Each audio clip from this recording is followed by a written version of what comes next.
is Words That Lead to Jesus. And we're taking a look at different words, both in the Old Testament and the New Testament. Familiar words, words that we toss around a lot. Some words that can lose their potency through overuse, right? And today's word is the word gospel. Now, if there's any word that we toss around that has maybe lost some of its potency due to overuse, it's probably this word. The word gospel comes from a Greek word, euangelion, which is where we get the word evangelical from, okay? And so the evangel is the gospel, the evangelical is something that is gospel-based, okay? And so this is what we're going to look at. It's a word that means announcement, royal announcement. And we usually use as a synonym good news. The word news perhaps doesn't really capture the force of an announcement. News for us is just, things that are happening, daily life, it goes on and on and on, right? An announcement is a little bit different, and in its original context, it's given much more importance. And we'll hear more about that in the little video. So here are some things, before we watch the video, that I think are important in helping us discover more about this word gospel. First of all, as I've already acknowledged, it can mean a lot of different things, right? It can mean something being true, the gospel truth, right? It can mean a book of the Bible that tells the stories of Jesus. It can mean the message of salvation. It can be a church denomination or tradition. It can even be a voting bloc, right? The evangelicals. But we're going to take a look at really what this word means in its original context, what it means for us. As I already said, the word gospel is a proclamation. This is important in understanding what the gospel message does for us. And so we'll hear a little bit more about that. Gospel also is not just a message that is believed, but it is announcement of a new reign, a new way, and a new life. And finally, the gospel is something that is centered in the person and work of Jesus. Okay, we will now watch the little video, and then we'll talk about some other things. If you know any Christians, or if you happen to be one, you've probably heard the word gospel as a kind of summary of Christian belief, connected to phrases like, God loves you, or Jesus died for your sins. But over time, religious words like gospel can lose their power and meaning by becoming too familiar. So, let's take a moment to rediscover what this important word, gospel, meant to the people who wrote the Bible. Gospel translates the Old Testament Hebrew verb, biser, and the noun, besorah. The Greek New Testament equivalent is euangelion, which is a compound word. Eu means good, and angelion means announcement. All of these words mean good news, but what kind of news? Well, in Hebrew, biser is what we might call national news, or a royal announcement. Like when King David hears a messenger biser that his army was victorious in battle. That means he still rules on his throne over the people of Israel. And after David dies, his throne is passed on to Solomon, his son. And when he was inaugurated as king in Jerusalem, a herald spreads the besorah that a new ruler is in charge. But after Solomon's death came a bunch of bad news kings, whose corruption led their nation into self-destruction. This is why the prophet Isaiah announced the good news that one day the God of Israel would come as the cosmic king to confront all corrupt and violent kingdoms and restore his rule over all nations. And so, when Jesus of Nazareth hit the public stage, he continued Isaiah's gospel when he went around announcing the euangelion of God's kingdom. Jesus claimed that God was restoring his reign over his people Israel and over all nations, and he was the one bringing it all about. Now, the euangelion about a new king in charge means a new way of life. Jesus said that living in God's kingdom meant following him by putting down the sword and seeking peace through radical forgiveness and generosity, even toward your enemies. His good news required make a decision. This is why Jesus took his euangelion to Jerusalem to confront the corrupt and violent kingdoms of his day. But he challenged them in a surprising way with the power of God's generous love. As Jesus was being executed by his enemies, he received his crown and was mocked as a fake king. But he displayed true royal authority by forgiving his tormentors. Jesus was the one in charge that day, giving his life for the sins of others. And then, a few days later, everything changed. Jesus rose from the dead as the true king, whose love is stronger than death. He appeared to hundreds of his followers and told them to spread the euangelion, that all authority in heaven and earth now belongs to him.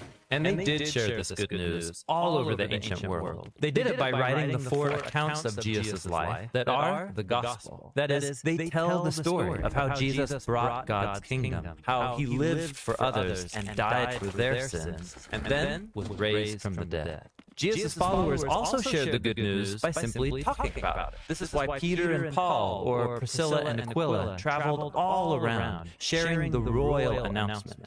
While it might look like the rulers of our world are in charge and can do whatever they want, the good news is that the crucified and risen Jesus is the true Lord of the world, the real King of all creation. And in Jesus' kingdom, things are different. It's where the real leaders are the servants, because the last are first, and the first go to the back of the line. It's where the hungry are fed and the homeless are welcomed, because love is the most powerful reality of God's kingdom. And this good news is not easy to believe. It actually sounds kind of crazy when you first hear it. But something happens when people tell the story of Jesus and start living like he really is the King of the world. That's when this gospel becomes the best news that you've ever heard.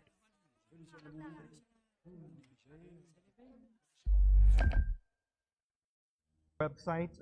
It goes kind of fast, and there's so many awesome visuals in there to connect the ideas, and I just think it's really well done.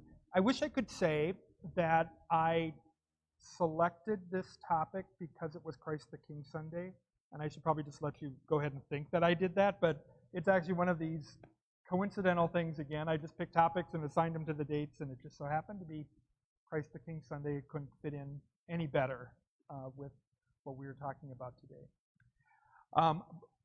So one of the things, if you do watch it again, watch how that, it's kind of a golden yellowish thing flows from their mouths and goes into the ears and comes out again and just flows through everything. I just love that image and that idea of the gospel being this wonderful balm that just is comes in and out of all of us and in and out of our mouths and our ears and our lives, and makes such a difference. All right, so here's some discussion questions for us. Maybe. Okay, so before watching the video, or before this morning, how did you understand the word gospel? And how did the video change or add to your understanding? And those of you that are here, as you talk, I'll try to repeat what you have said so those who are watching online can also participate. So, anybody? Well, this thing about the good news, but it's more than just news, it's the royal announcement part. Okay, so the idea that we use this word good news for the gospel, but it's more than just news. That's kind of understating it, isn't it? It's a royal announcement, something that has impact and importance. Okay, good. Anybody else? I guess I thought more of it as a book of things, but having seen the video, I understand what you're saying, this idea of something flowing, this communication that flows instead. Yeah. It's really an intangible. So the idea of the Gospels being a book, the Matthew, Mark, Luke, John, beyond that, something that is intangible, that just flows and just permeates things. Okay? Anybody else?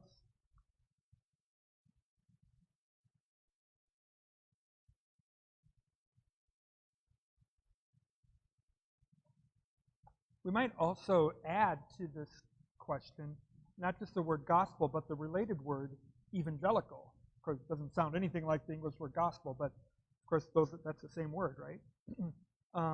It's based on the same word. The word evangelical might be another word that we could say, what did I think that meant? What does it really mean? It's related to this. Maybe some of you know or don't know that the word evangelical is part of the name of our church. This is a Lutheran tradition to use that word because when Luther and his followers were finally recognized as a movement within the church, when it was, became legal and permissible for them to practice the teachings of Luther, they were called the evangelicals. So you had the Roman church and you had the evangelicals. So this is a perfect example of the word being co-opted and kind of stolen by another tradition when it's really our word.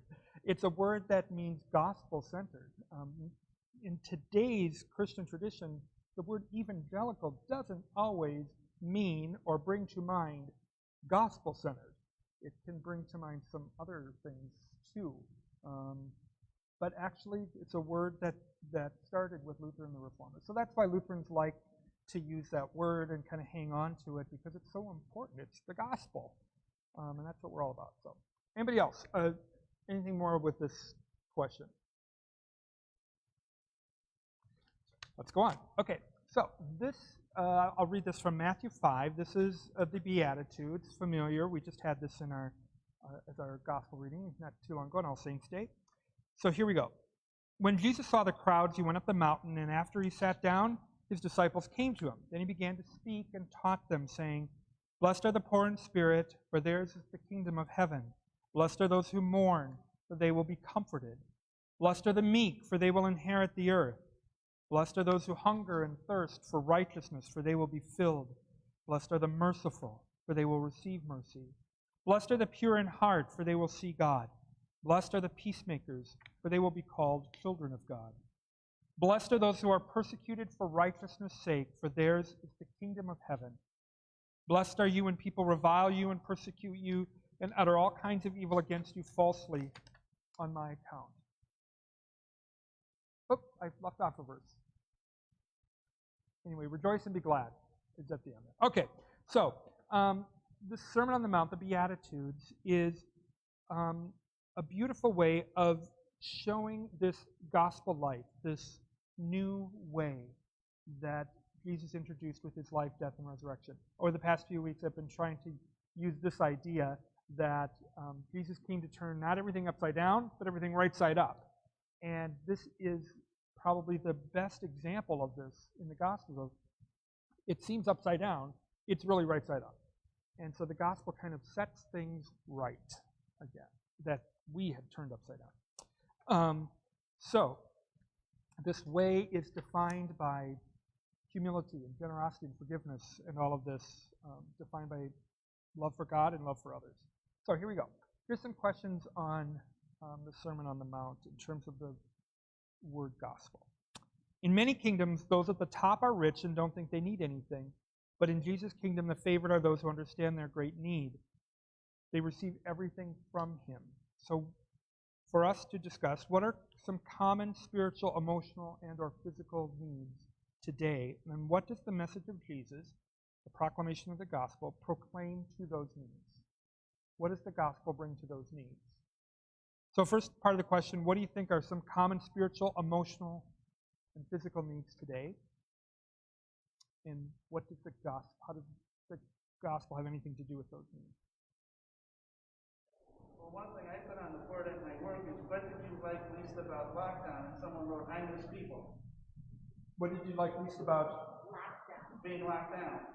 And Yeah. someone wrote, I miss people. I didn't, someone else did. Okay. Okay. So in other words, needs being just being able to be with people or not be with people. Yeah, right. Computer screen, all that. Okay. Yes.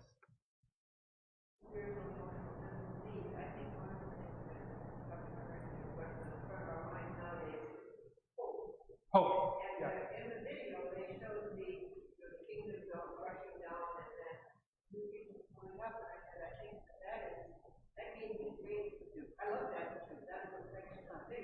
yeah.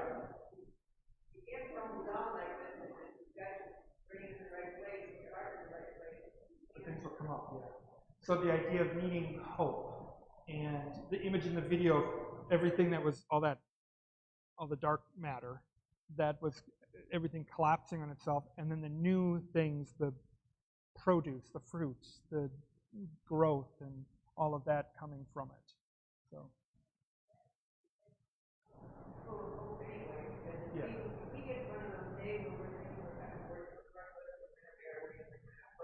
Yeah.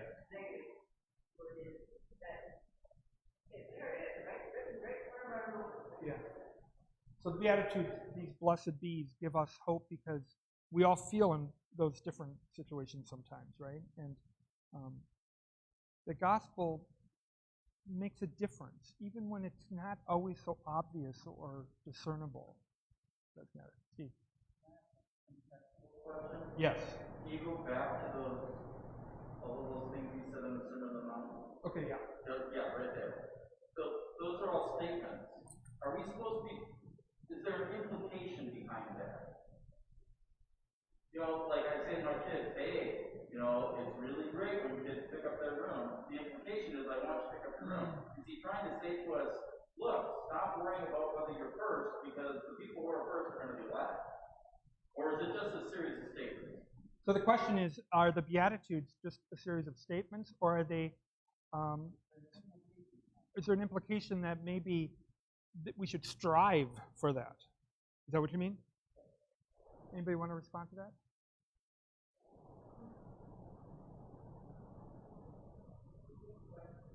I like what Rita said about how it takes us where we are, whatever it happens to be that day or that time in our life, and says, you're blessed, it's okay, you're blessed. It's comforting, it's hopeful, it's your meat, okay? Blessed are the meek, it's okay, you don't have to be that strong couple. You're blessed. So, yes, exactly. The hope coming from just that you are blessed. You are right where you should be. And wherever you are, that's where it happens. I think that there is not necessarily, nobody would maybe strive to grieve. I mean, nobody would welcome these things into our lives, but these blessings come into our lives often unwelcome, and yet what Jesus is trying to do is help us to see he is acknowledging these things because he's talking to a group of people that are, distraught and poor and all of this. And so he's acknowledging the condition and then saying, no need to strive so hard to remedy this in your grief. No need to try to avoid this grief or this poverty or this humility or whatever. Instead, understand that in this, you actually receive blessing. In this condition, you are blessing. So does that, I don't know. What is the message what is the message of Jesus proclaimed to those needs? It sounds like what the message is that it's a message of comfort. Okay, yes. So a message of comfort, acknowledging needs and bringing the comfort of God's love and the gospel to it. That Jesus is giving to turn the world right side up, back right side up again. Yeah. Okay. So a series of statements intended to describe how things are meant to be, how they get turned right side up. Okay, very good. Anybody else? All right. So in many kingdoms, temporary comforts are pursued to avoid pain. In Jesus' kingdom, those who weep with Jesus over the pain of this world will receive his eternal comfort. That's what you were just saying. How is this good news proclaimed? How is the good news proclaimed to this grief and so forth?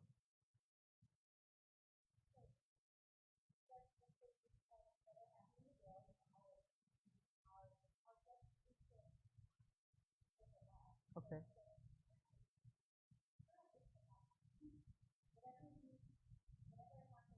However we feel or whatever situation we happen to be in while living here is short term and it will end at some point in time. Okay, so the good news, in one sense, might be proclaimed this way, that These are temporary. This is not the ultimate reality. This is not your final destination. This is not where you end up. This backwards way is not how things stay forever.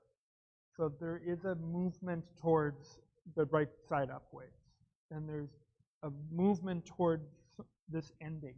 It's in a larger cosmic way how we feel when we hear about a vaccine. Okay, this is not going to last forever. There's comfort in that. We get encouragement from that there is something that will restore and repair things. So how we feel in that way, that's how we feel just about life in general, is that more is coming.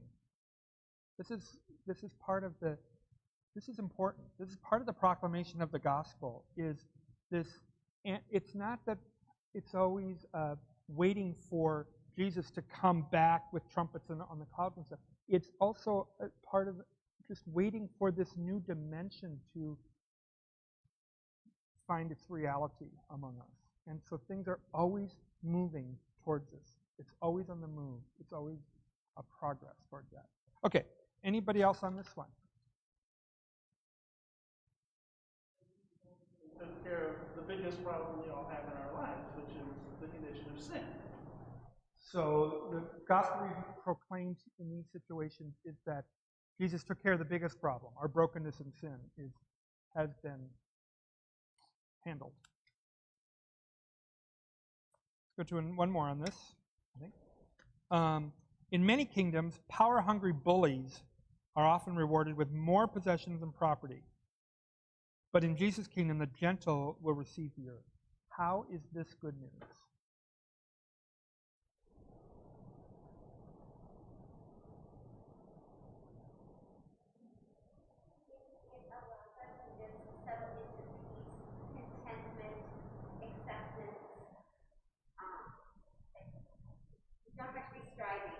Okay, not trying so hard.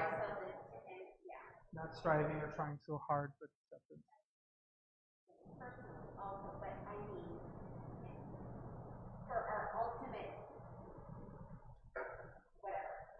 Yeah. We don't have to be striving so hard to do it just right or be first or be whatever. It gives comfort, contentment. Yeah. Okay. Yes, Rita? How much time in general spend with this phrase, often rewarded with more possessions than God? It seems like an awful lot of time, energy, for a lot of people is to pick out that big problem without that. In order to go back to whatever faith. Yeah. When I read it, I thought, oh, that didn't jump out to me. Often rewarded with more possessions. So I think the idea is that people who grab for things or reach for the top often get it, right? I mean, it's certainly not punished in our world, but rewarded. And so I've often wondered about this one of the Beatitudes, to be honest with you. You know, in what way do the meek inherit the earth? I struggle with knowing how to put that into words. And so maybe it is just a settling in, a peace and a calm that comes in when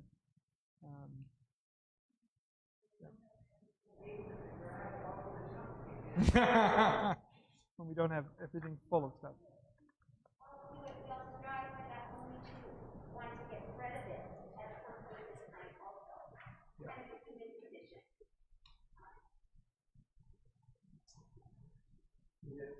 It is a human condition to want more. Yeah. Okay. Here's another passage. I don't know if I'm going to read all of this to you, but just enough for... So the context of this is Paul writing to the Corinthians and reminding them of the gospel that was proclaimed to them. He says, I would remind you, brothers and sisters, of the good news that I proclaimed to you, which you in turn received, in which you also stand, and so forth. And then he says, verse 3, I handed on to you as of first importance what I in turn had received. In other words, he proclaimed to them the message of Jesus that he had received, that Jesus died and that he was buried. Verse 4, he was raised on the third day, and that he appeared to the 12, and so on. Okay? And then go to verse 10. So he just reminds them of, the message of the gospel that he had received. And then he says in verse 10, by the grace of God I am what I am, and his grace toward me has not been in vain. Okay? So this is enough, I think, to answer some of these questions. So what is the content of the proclamation according to Paul? What is the content of this gospel news announcement according to Paul?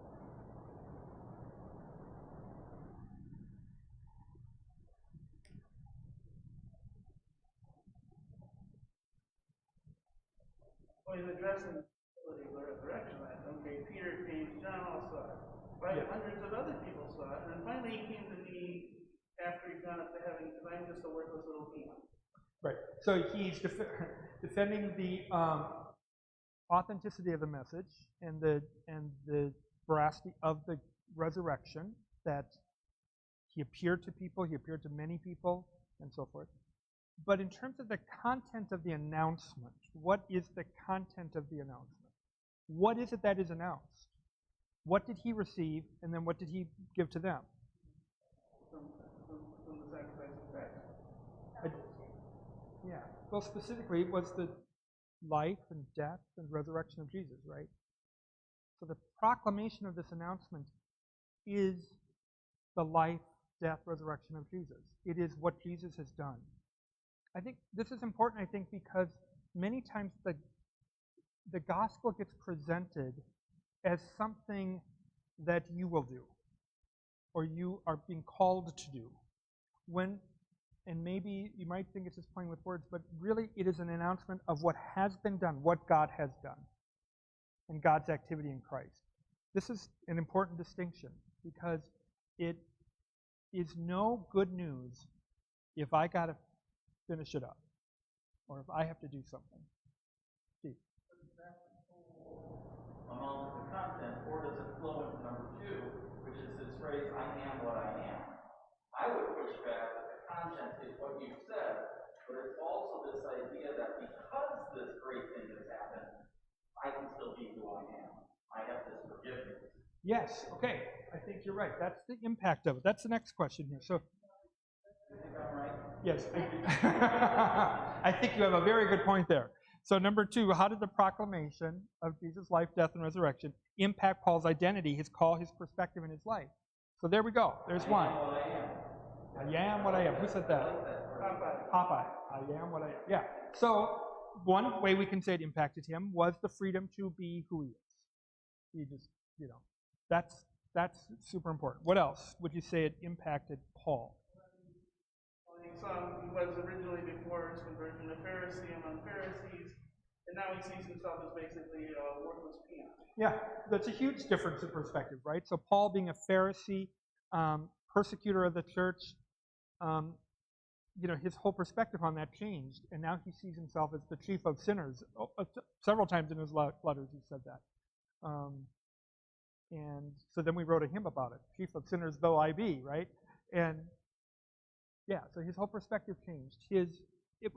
And he had the freedom then to be who he is, but also to say, yeah, I'm the worst one. You can say that when something has been done on your behalf already. Okay, anything else on the impact this had on Paul? And then finally, how about for us? Similar, I suppose we'd say, but what would you say to that? How does it change how does it impact, change our perspective and our call, our life?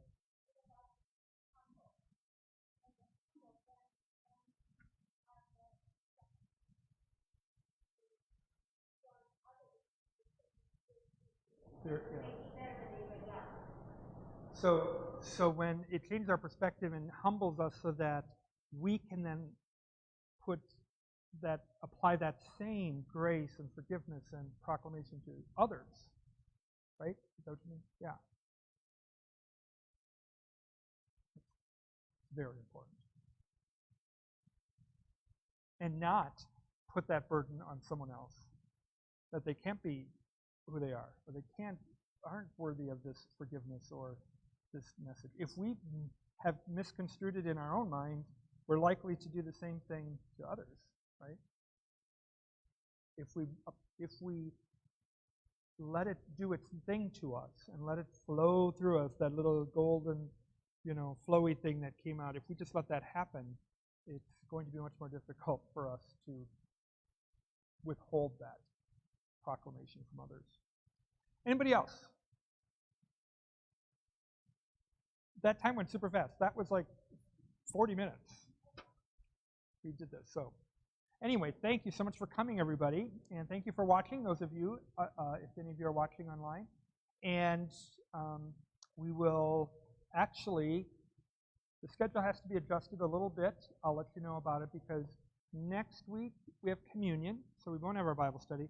The next week, December 6th, when we would be scheduled for the next one, we will have a congregational voters assembly at this time. So we will not have it on December 6th. So I might just redo the schedule a bit, and I'll let you know. But we will not have it now for the next 2 weeks, and then I'll let you know from there, okay? All right, thanks everybody for coming.